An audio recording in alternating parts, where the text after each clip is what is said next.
The air in our garden buzzed with a perfect storybook happiness. Sunlight filtered through the leaves of the old oak tree, painting shifting patterns on the manicured lawn. Pink and blue balloons, tied to every chair and post, danced in the gentle breeze, their ribbons twirling like happy little snakes. The sweet smell of vanilla cake and fresh-cut grass hung in the air, a perfume of pure joy. Our friends and family, a sea of smiling faces, surrounded us, their eyes filled with excitement and love. They were all here for us, for our baby, to share in the biggest moment of our lives so far. In the very center of the lawn stood a giant, mysterious black box, tied shut with a big, shiny gold ribbon. Inside that box was the secret everyone was waiting to learn. Would our life be filled with pink or with blue? My husband, Leo, stood beside me, his arm wrapped tightly around my waist, pulling me close to his side. To everyone else, it looked like a loving embrace. But I could feel the tension in his muscles. His arm felt less like a hug and more like a clamp, holding me in place for the show he was about to produce. He leaned in, his breath warm against my ear, and whispered, "Ready for the surprise of your life, my love?" His voice was smooth, like honey, but I could hear the sharp, ugly thing hiding beneath it. I turned and gave him a calm, knowing smile that he completely misunderstood. He saw the smile of a happy, clueless wife, a woman so blinded by love that she couldn't see the cliff she was about to be pushed off. He had no idea I could already see the bottom, and that I had a net waiting for me. Together, we walked towards the box, the crowd cheering us on. We placed our hands on the thick golden ribbon. A hush fell over the garden as our friend started the countdown. 3, 2, 1. The voices were a single excited shout. We pulled. The ribbon came undone, and the four sides of the big black box fell away with a soft thud. But there was no explosion of color. There was no joyful cloud of pink or blue smoke that shot up into the sky. Instead, a silent flurry of white paper sheets erupted from the box, fluttering and spinning down around us like sad winter snow on a perfect summer day. I heard the gasps first. A collective, sharp intake of breath from 50 people at once. The happy music from the speakers sputtered and died. The garden, once buzzing with life, was suddenly deathly quiet. A piece of the white confetti landed on my shoe. I looked down, my heart beating a slow, steady rhythm, not with panic, but with anticipation. The letters were black and sharp, like little knives against the clean white paper. In big, bold letters it read, "Petition for divorce." The world seemed to slow down. I could see every shocked face in the crowd. My best friend's hand flew to her mouth. Leo's mother looked utterly confused. And then I saw her, standing near the front, partially hidden behind a rose bush. Chloe, Leo's mistress. A smug little smile was playing on her lips. This was their masterpiece, their moment of ultimate victory. Leo let go of me as if I were suddenly on fire. He stepped forward, grabbing the microphone from the stand nearby. His face, which minutes ago had been a mask of the loving husband, was now twisted into a cruel, triumphant smirk. He thought this was his shining moment. "Surprise, everyone," he announced, his voice booming through the speakers, shattering the fragile silence. "Looks like we're not having a baby shower after all. We're having a divorce party." He turned to look right at me, his eyes as cold and hard as stones. He was waiting. He was expecting me to crumble, to burst into tears, to fall to my knees, broken and humiliated in front of everyone we knew. "Amelia and I are finished," he continued, enjoying the power of his words. "I've realized I can't be tied down to a crying pregnant woman for the rest of my life. I deserve to be happy." The pity on the faces of our guests was almost painful to watch. They were looking at me like I was a wounded animal. Leo puffed out his chest, soaking in the drama he had created, waiting for my breakdown. But it never came. Instead, I bent down gracefully, my hand supporting my back, and picked up one of the divorce papers from the grass.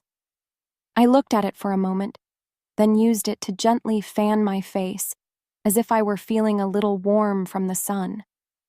A small, serene smile touched my lips. I looked up and met Leo's gaze. His confident smirk was just beginning to falter, replaced by a flicker of confusion. Then, I walked over to the second microphone, the one that I was supposed to use to joyfully announce the gender of our child. I tapped it once. The sharp thump-thump echoed through the silent garden, making several people jump. Every eye was on me. I took a deep breath, looked at the pale, confused face of the man I once called my husband, and leaned into the microphone. "Thank you for that little show, Leo," I said, my voice perfectly calm and clear, carrying across the lawn. But my announcement is a little more important. To understand why I wasn't crying on the lawn, surrounded by divorce papers, you have to see the life Leo had so carefully built for me.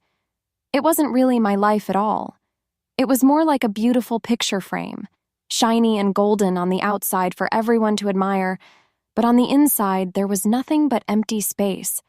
I was just the painting he had placed there, smiling and silent. We met 2 years ago, in a way that felt like it was written for a movie. I was a librarian, a job I adored. I loved the quiet, the smell of old paper, and the feeling of connecting people with stories. He walked in one afternoon, looking for a rare book on ancient architecture. He was so different from anyone I'd ever met. He was handsome, dressed in an expensive suit, but his smile was what caught me. It was dazzling, and it made you feel like you were the only person in the room. He said he was impressed by my knowledge, by my quiet confidence. I felt my cheeks flush. No one had ever described me that way. He stayed for an hour, and we talked about books and dreams. When he left, he had my phone number. That was the beginning of the whirlwind. He showered me with attention. He took me to fancy restaurants where the waiters knew his name, to art galleries, to weekend trips in his sports car. It was a fairy tale.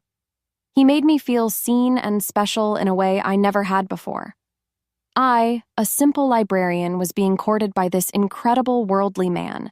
When he asked me to marry him 6 months later, on a private boat under a sky full of stars, I thought I was the luckiest woman alive. Of course, I said yes. After the wedding, things began to change, but so slowly and gently that I barely noticed at first. The first golden bar of my cage was put in place when he asked me to quit my job. "A man like me should be able to provide for his wife," he'd said, smiling that perfect smile. "You don't need to work, darling. Just focus on being beautiful and making our home a paradise for us." I was so drunk on love that I thought it was the most romantic gesture in the world. I said goodbye to the library, to my colleagues, to my own small paycheck. I didn't realize I was also saying goodbye to my independence. Next came the finances. He set up a joint bank account, but I never saw a statement. He gave me a credit card with a generous limit, he said, for whatever my heart desires. But it was an allowance, not a partnership. When I once asked if we could sit down and go over our budget together, just so I could understand, he simply patted my head like I was a child.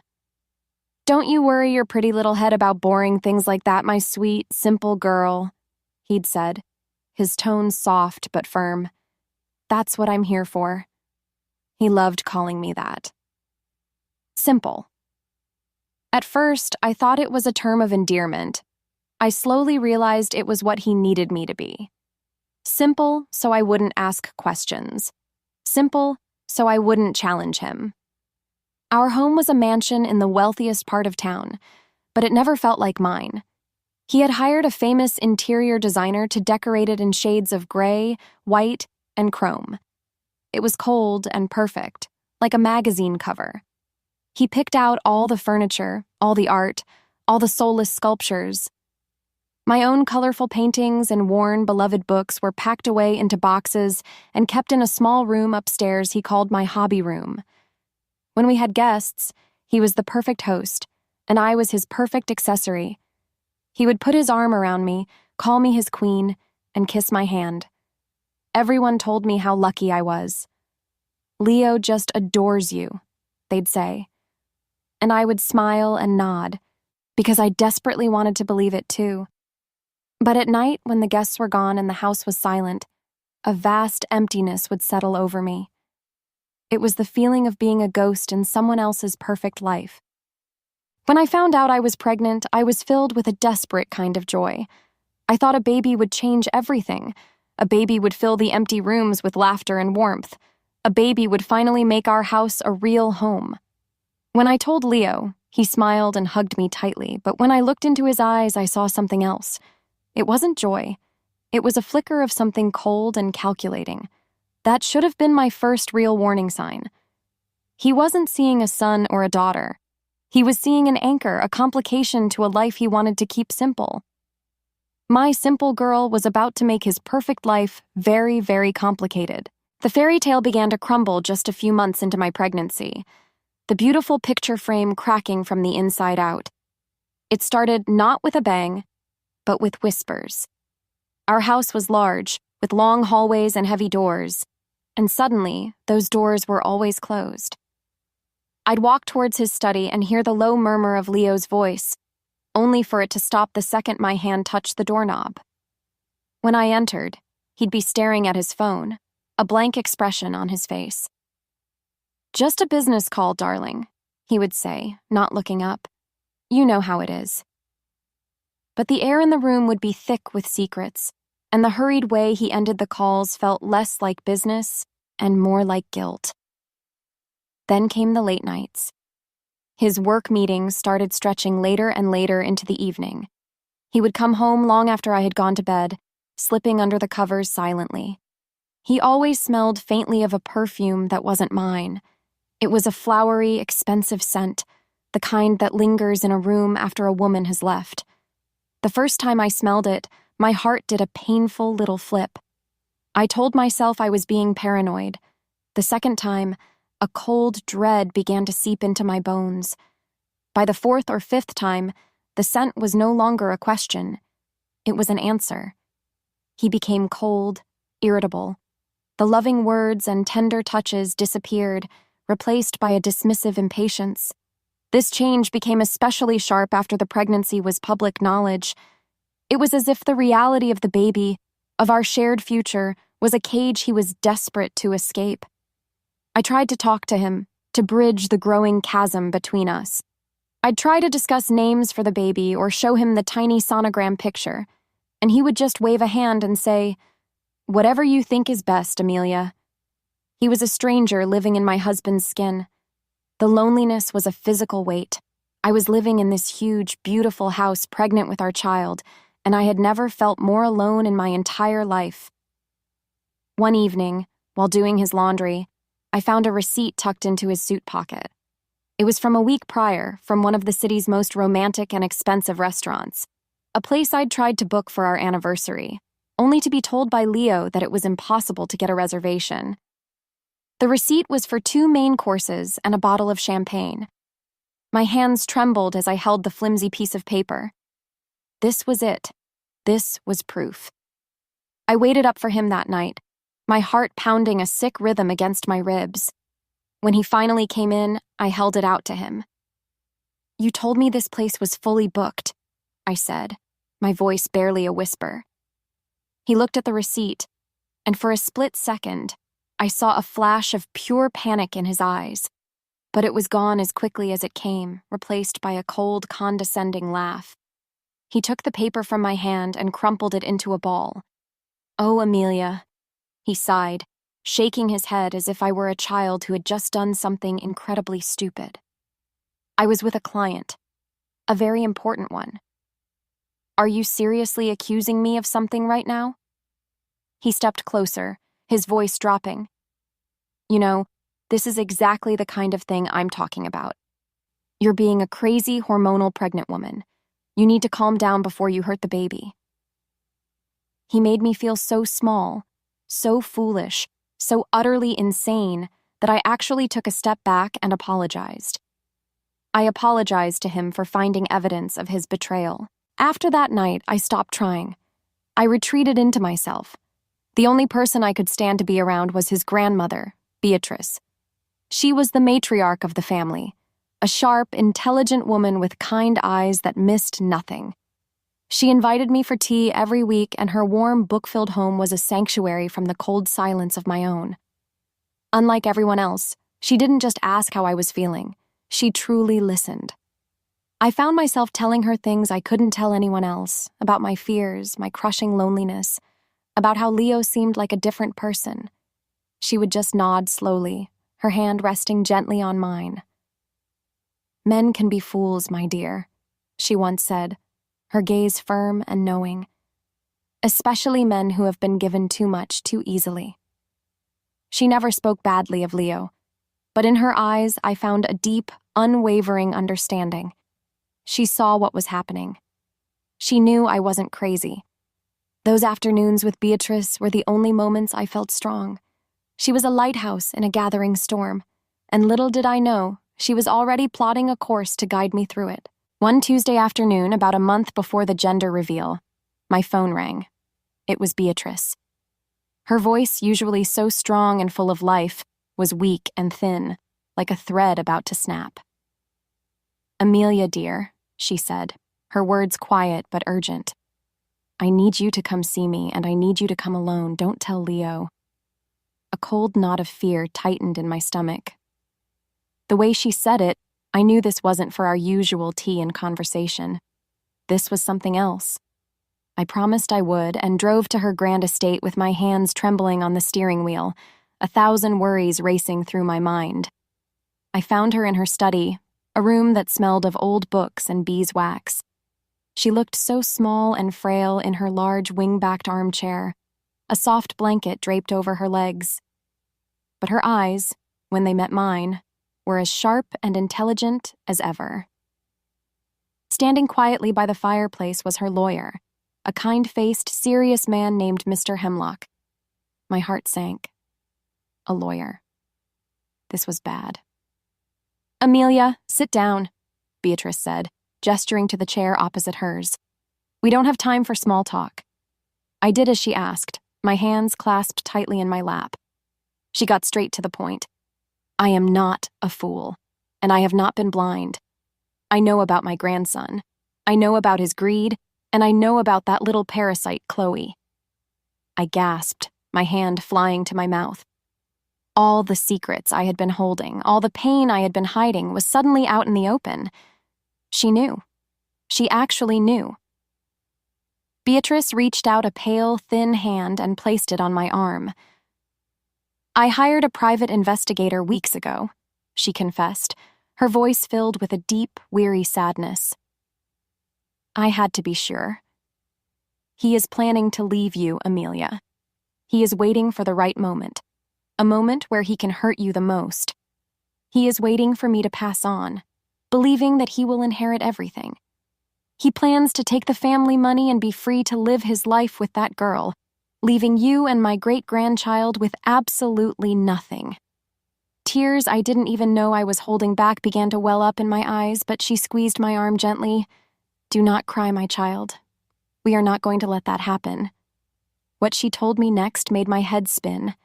It was so audacious, so brilliant, that it felt like a dream. Mr. Hemlock stepped forward and opened his worn leather briefcase. He laid a thick, ribbon-bound document on the polished table between us. It was Beatrice's last will and testament. "I have had Mr. Hemlock make some adjustments," Beatrice said, a faint, steely smile touching her lips. She explained that she had created a special trust. Into that trust, she was putting everything: the family's international company, all the properties across the country, this very house, and the entire fortune her husband had spent his life building. And her will now clearly stated that the trust would be controlled by one person, and one person only: the mother of her first great-grandchild, me. I stared at her, speechless. I couldn't form words. The power would transfer to me the moment the baby was born. "Until your child turns 21, Beatrice explained, her eyes locking with mine, a silent transfer of power passing between us. "You, Amelia, will be the head of this family. You will control everything. Leo will have nothing but a small monthly allowance that you approve." I finally found my voice, a choked whisper. "But why?"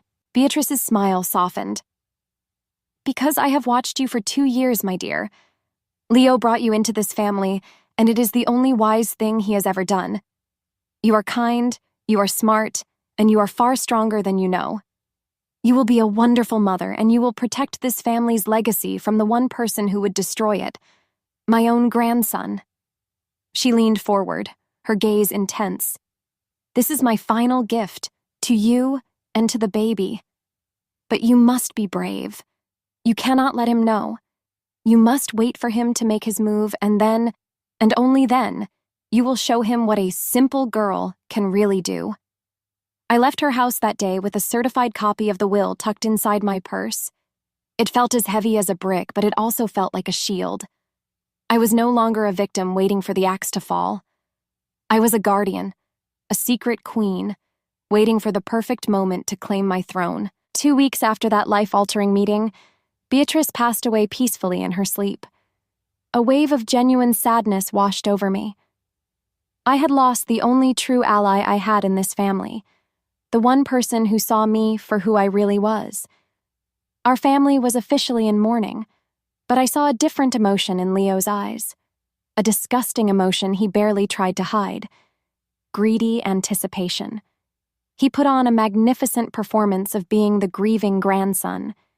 He gave a moving speech at the funeral, his voice cracking at all the right moments.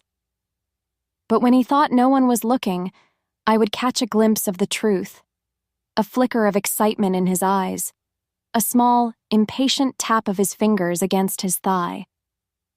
He was like a child on Christmas Eve, waiting to unwrap the biggest present of all. He truly believed he was just days away from becoming one of the richest men in the city. He had no idea that his wise old grandmother, with a single brilliant stroke of her pen, had already given the entire kingdom away to someone else. I kept our secret locked away deep inside my heart.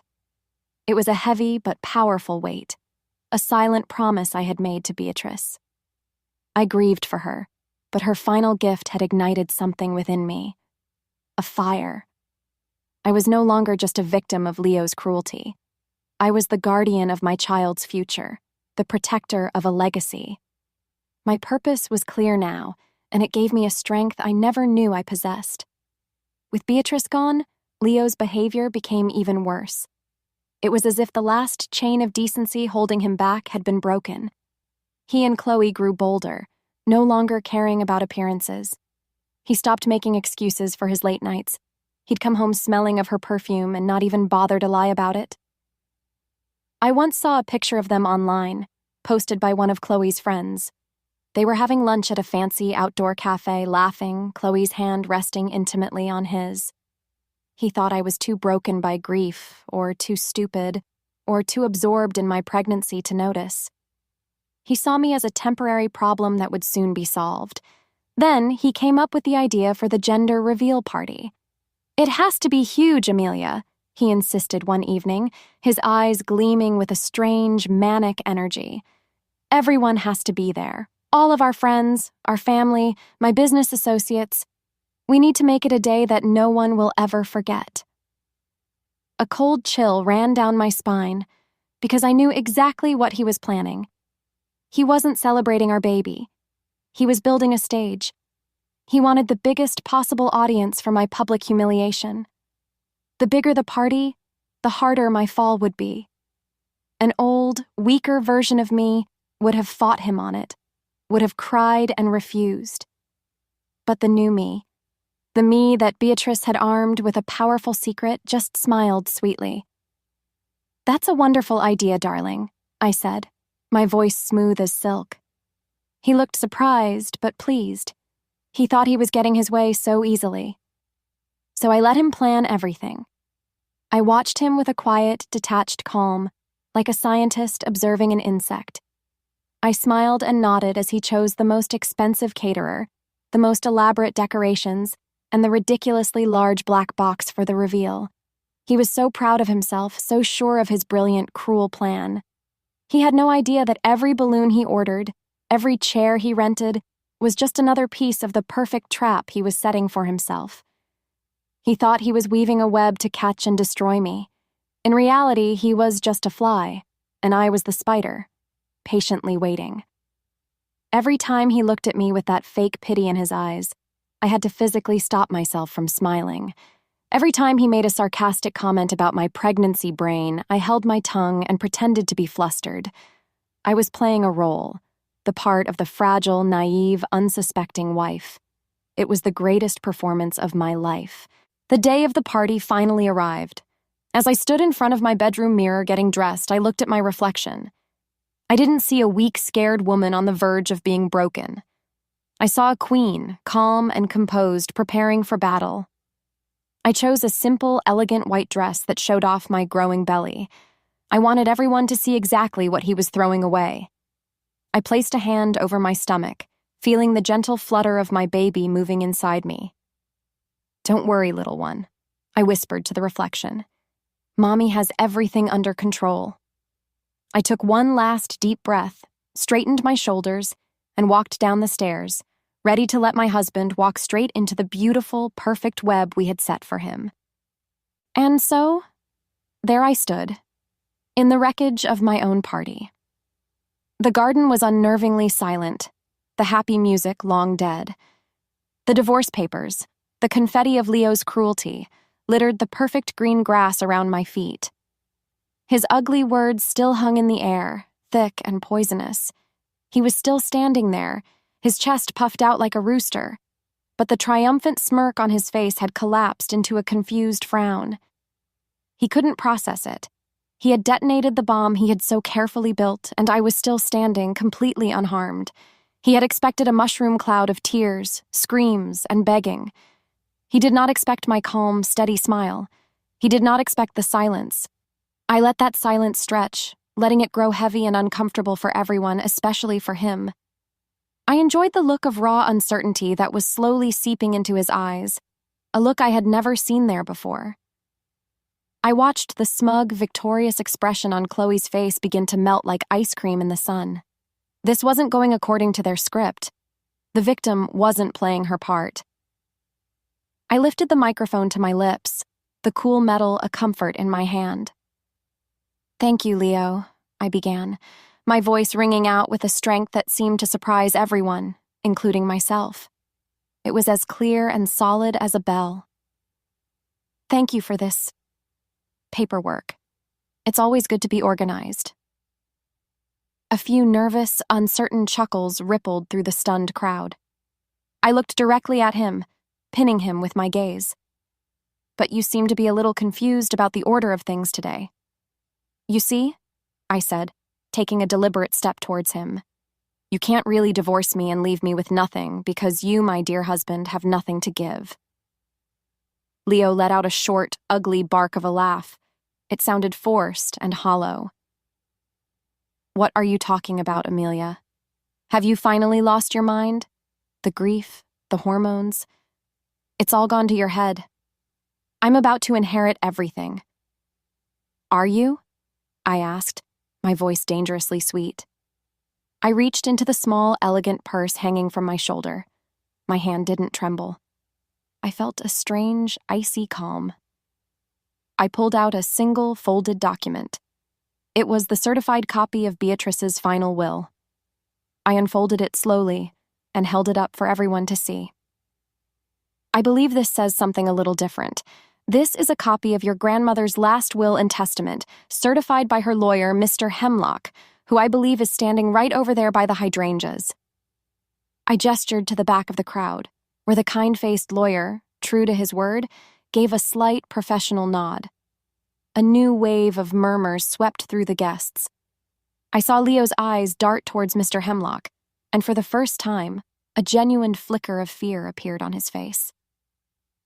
"Beatrice was a very, very smart woman," I continued, my voice growing stronger, more confident with every word.